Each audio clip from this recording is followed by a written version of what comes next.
Good morning. Good to be in New York City. Good to see all of you, smiling, masked faces. To my right, Melissa DeRosa, Secretary to the Governor. To my left, Dr. Howard Zucker, Health Commissioner of the State of New York. We are joined by my colleagues today, Governor Murphy from the great state of New Jersey, Governor Ned Lamont from the great state of Connecticut. It's a pleasure to be with them again, and we have a joint announcement that we're going to make. First, I want to personally thank the governors on behalf of myself and behalf of all the people of the state. They've been extraordinary colleagues through this situation. We've been mutually supportive and mutually helpful beyond the normal government relations or political relations. This was a situation that nobody had really faced before, and I can tell you that they were personal comforts and sources of strength for me, and being able to talk through this situation with them and come up with coordinated plans really made a difference. And there were no states that were handed a worst hand, if you will, when this started than our states. Remember what happened. We had some of the highest infection rates because we had people coming from Europe who brought the virus. They trace our virus in this region back to Europe. And we had a federal government that told us the virus was in China, it's in China, it's in China. It wasn't in China. It had left China and went to Europe, and then it came here from Europe. January, February, March, 3 million Europeans came into our region of the country, and they brought the virus. And by the time we found out, by the time the federal government figured it out, we had a viral spread all through the community. So we had the highest numbers to deal with in the country. And you look at where we are now, we did a full 180 degrees. We went from the highest cases, the highest viral transmission rate, to some of the lowest rates in the country. No one else had to accomplish as much as we had to accomplish in such a short period of time. No one else had to bend the curve as much as we had to bend the curve. And when people take a deep breath and the political rhetoric dies down, those are going to be the facts. So I applaud my colleagues for doing an extraordinary job. We now have to make sure that the rate continues to drop, and that's what keeps me up at night, and I'm sure keeps them up at night. So we have to make sure we're doing everything, and we're diligent, and our citizens are diligent. We also have to make sure the virus doesn't come in on a plane again. Learn that lesson, been there, done that. So we're announcing today a joint travel advisory. People coming in from states that have a high infection rate must quarantine for 14 days. And we have a calibration for the infection rate, and any state that goes over that infection rate, that state will be subject to the quarantine. It's only for the simple reason that we worked very hard to get the viral transmission rate down. We don't want to see it go up because a lot of people come into this region and they could literally bring the infection with them. It wouldn't be malicious or malevolent, but it would still be real. So we are jointly instituting that travel advisory today, because what happens in New York happens in New Jersey, happens in Connecticut. And I think it's right, and I think it's smart, and I'm glad that we're doing it together. And we've done a lot of good things together, and hopefully we're on the other side of this mountain, and we'll continue to see the numbers go down, and we'll continue to see the economic activity go up. And with that, I'm going to turn it over to my neighbor, Governor Phil Murphy. Phil, thank you again for everything. Thank you for what you've done, not just for New Jersey. Thank you for what you've done for New Yorkers. And there's no doubt that our partnership has made it better for both states. So thank you very much, Governor Phil Murphy. Andrew, thank you. And I echo your words of thanks and deepest appreciation for the partnership with you and with Ned. You know, we live in the densest neighborhood in America. We've been clobbered by this virus. No region in the country has paid a bigger price with the loss of brothers and sisters. We've lost just under 13,000 members of our New Jersey family. New York has paid an enormous price. Connecticut has paid a big price as well. And I can't thank you enough for your partnership, guys. We need to do things right by inside the four walls in our respective states. We need the federal government, but boy, have we needed our neighbors. And I can't thank you and Governor Lamont enough for your partnership and the spirit of teamwork in this extraordinary chapter in our state's and our nation's history. Listen, my echo is simple. This is a smart thing to do. We have taken our people, the three of us, these 3 states, through hell and back. And the last thing we need to do right now is to subject our folks to another round. And this virus is risky enough on its own in terms of the potential to flare back up. So doing something common sense as this is, to say to folks, listen, it's time for personal responsibility. If you've been in a state that has a high infection rate, do the right thing. And that is taking 14 days and self-quarantining. It's the right thing to do. It's the common sense thing to do. It's the responsible thing to do. So I'm honored to be alongside my fellow governors today and support this notion wholeheartedly. And I know the details will come from our respective health departments on exactly what this means, but it's a really smart, common sense step, particularly as we have the 3 states have really broken the back of this virus. Thank you again for everything and for having me today. Thank you. Thank you very much, Governor Murphy. And again, I do believe we're all on the other side of the mountain, but we determine what happens. It's what our people do. It's our policies. And it's not over until it's over. And I think it'll help us all. Thank you very much, Phil. And our other colleague and partner, Governor Ned Lamont from Connecticut. Governor, thank you very much for your partnership. Thank you for the personal support and personal friendship you've given me. Nobody wanted to go through this, but you see sometimes in life when the pressure is on, you see the best and the worst in people and society. And I think we saw that here. And one of the high points, one of the best facets that came out of this was strong people got stronger and strong relationships got stronger. And New York and Connecticut and New Jersey really stood together. And I want to thank you very much. Governor Ned Lamont.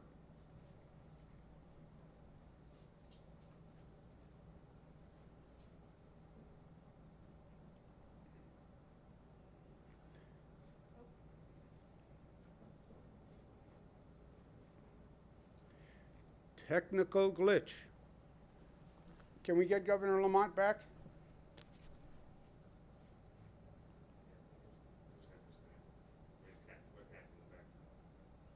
One second for Governor Lamont.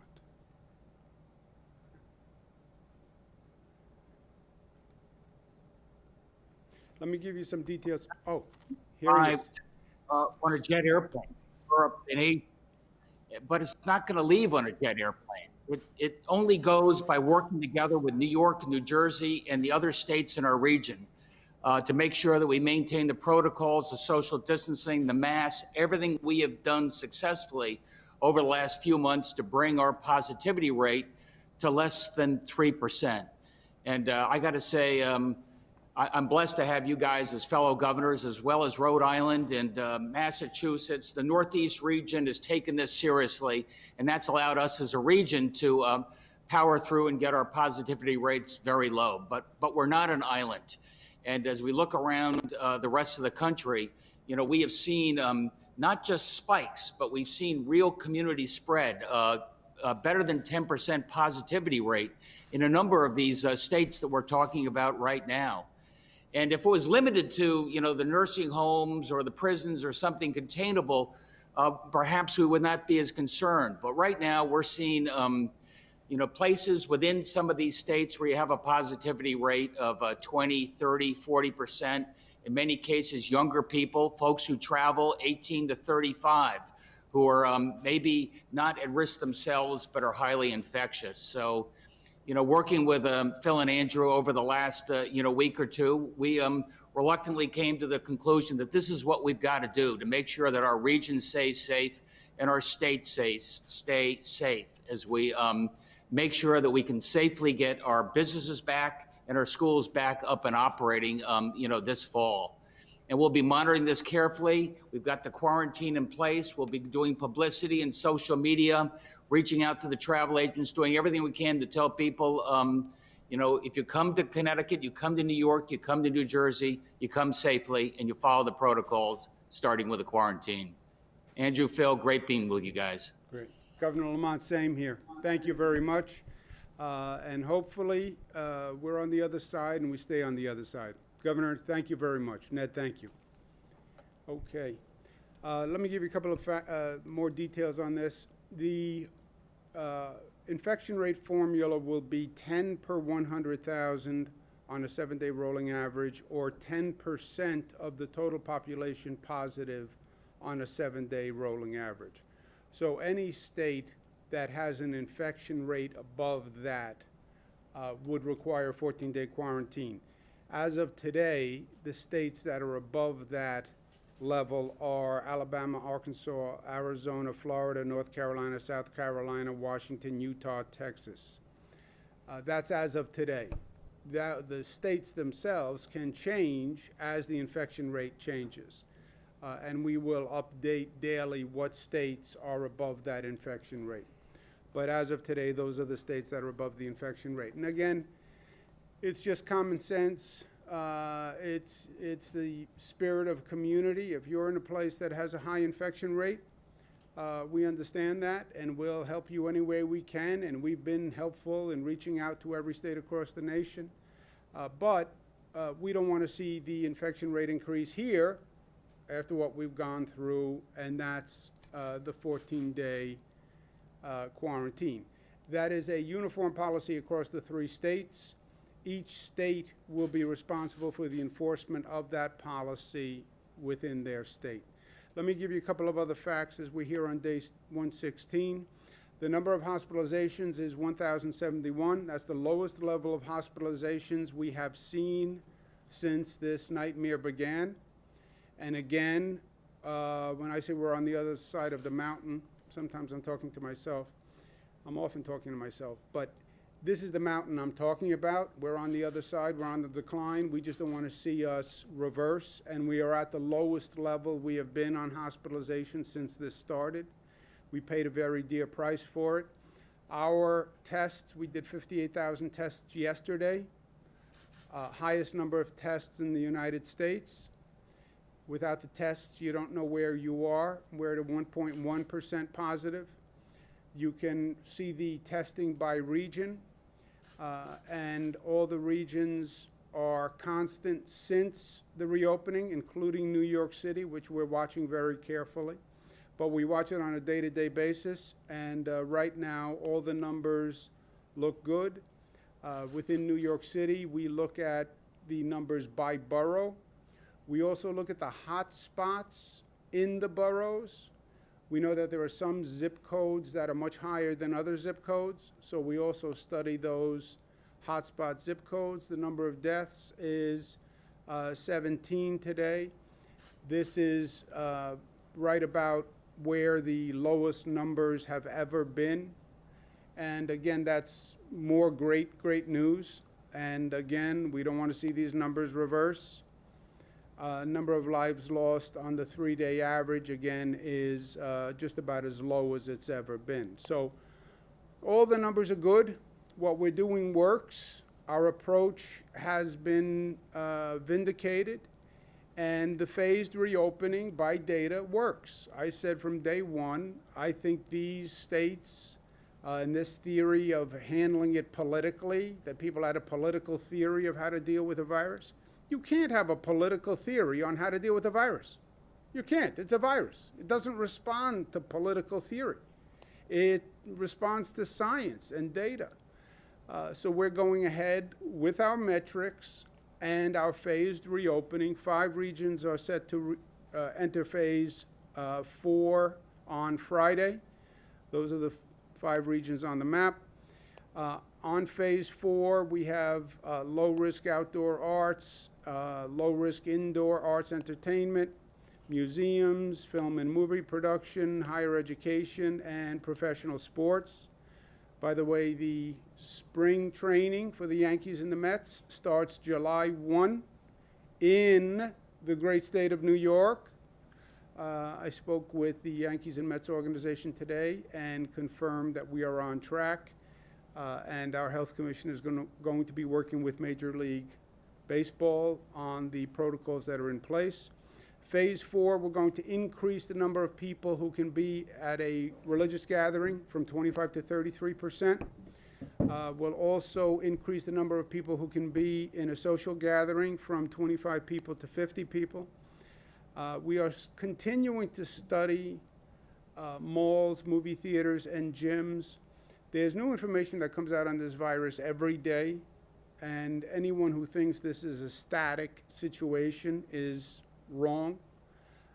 So we're continuing to study the most recent developments. We're looking at what happened in other states. There's some reports that malls, bars, certain social clubs with air conditioning, that air conditioning may not be cleansing the air of the virus and just recirculating the virus. So we're studying that. And as soon as we get some more information, we'll make an informed decision. MTA subway system was up to the highest number of riders since this started. The MTA subway system, you know, there can be a silver lining in the middle of a storm. The system is cleaner than ever. I am a lifelong New York City boy, New York City person. And I've seen the subways. And we've had numerous discussions on how to clean the subways, and the subways are dirty and they should be cleaner. They are cleaner than they have ever been, period. Period. I defy anyone to find a time when the subways have been cleaner. Remember, we were talking about trying to clean them. Get out the old newspapers, coffee cups, etc. We were, for years, stymied to help the homeless who are on the subway system, which was really a terrible crisis for the homeless and for society. They are now cleaner than ever. They are literally disinfected. Forget cleaning. They are literally disinfected. And that is a positive that has come out of this. And I applaud the MTA for doing it. To disinfect the subway was not a simple task. You had to figure out how, what equipment, what technology, what's safe, what chemicals, what's safe for the employees to put down, what's safe for the riders the next morning. But they did it. On the reopening, we had a great debate in this nation as to how to reopen. Well, reopen fast, government shouldn't be in the way. This is all overblown. This is just the flu. Reopen, reopen. Okay, some states did that. There was a different theory that I advocated, this state followed, which is it's a virus. Don't use political rhetoric, use science and metrics, and phase the reopening by the data. The results are in. We tested both theories. The argument's over. 2 different theories, we tested them. And now we know what happened. The reopening, done smartly, done intelligently, done on the data, is better for the public health. We saved lives, and it's better for the economy. It was never a choice between saving lives and reopening the economy. It was always, you have to do both or you do neither. The concept that you could open recklessly, see the virus transmission go up, and think that was going to be good for the economy was bizarro land.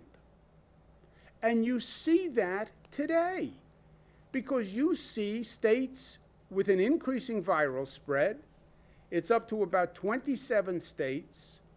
that now have an increase in the virus spread, and you see the stock market going down every time the virus goes up. Why? Because it was never one or the other. And now you see countries around the globe saying, we may not want to travel to the United States because of the virus. The only way to get the economy back was to have a smart reopening plan. That was always, always true. And now the proof is in the pudding, because we're seeing it all across the board. And what New York is doing is counter to what you see across the nation. They are going up, and we are going down. 27 states going up. So, nationally, we should admit the reality. Denial is not a life strategy. It never is. Those 27 states are going up. More people are being infected, and more lives will be lost. They're offering excuses. Well, it's because we're doing more testing that the numbers are going up. That is just factually not true. The numbers aren't going up because you're doing more testing. The numbers are going up because more people are getting sick. You know how more people are getting sick? More people are going into the hospitals. When more people are going into hospitals, you know what it means? It means more people are getting sick. And don't tell the American people anything different. They know that when people go to a hospital, it's because people are sick.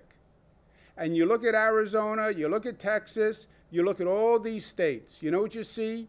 You see an arrow going up because it was misguided to say we're going to reopen the economy. What you're doing is you're putting people's lives in jeopardy, and you're hurting the economy. New York is the exception. Dr. Fauci, who is one, in my opinion, one of the sane and smart voices in Washington, yesterday said that New York is an example of actually doing it right. In New York, we have to remain vigilant. Everybody has a role to play, individuals, businesses, and government. Look, this is a different moment in history. Government has to work now. This is not normal politics, political rhetoric, tweets. This is government actually having to perform a job. Government people expect government to work now. You see how engaged people are, how they're following government? And they know when it works and when it doesn't work. Their complaint with the federal government right now, they have been incompetent in how they handle the situation. Because they have been. And local governments have a role to play. We have to keep that infection rate down. The key to that is the local governments being diligent on compliance. And I have this conversation with local governments all across the state 5 times a day. The state is in charge of opening or reopening. The state put the metrics in place. The state closed down the businesses. The state is responsible for reopening. Local government has no authority. That took a big political burden off the local governments. Nobody wanted to shut down the economy. The president didn't want to shut it down. Nobody wanted to tell people to stay home. Okay. I took the responsibility for shutting. The state has the responsibility for reopening. Local government can't shut anything. Local government can't reopen anything. They can't shut a school. They can't open a school. They can't shut business. They can't open business. That's all the state's responsibility. And I assume it 100%. And I get 100 phone calls every day from angry people who wanted this open or this opened or this opened. Okay. Local governments have a responsibility. they have to ensure compliance. Social distancing, mask wearing, businesses following the rules. Bars, restaurants, people on sidewalks, local government has to do that. I understand it's not easy. I understand it's not popular. Welcome to government in the middle of a global crisis. They have to do that job, and they have to be competent at doing that job. The worst case scenario, which is what Governor Murphy just said, after we've gone through hell, imagine if we have to go back and do it again. The other piece of the equation is people have to do their part. You know who bent the curve in New York? New Yorkers. Nobody else. They wore the mask. They did the social distancing. They did it. Weather's warm. The news is good in New York. Yes, it is. But that does not mean people can now relax. The news is good because we did what we had to do. The news is good because we were New York tough and smart and united and disciplined and loving. 很快就可以跟朋友再聚，还有家庭聚会、游行、体育盛事和音乐会。为了帮助社区在重回正轨的时候准备就绪，请立即回复2020年人口普查。现在上网花几分钟的时间，既可影响到医疗保健、公共设施和教育在未来10年的发展。立即上2020census.gov 填好问卷，让美国有更美好的明天。事不宜迟，展开未来，即刻上2020census.gov/languages 回复人口普查。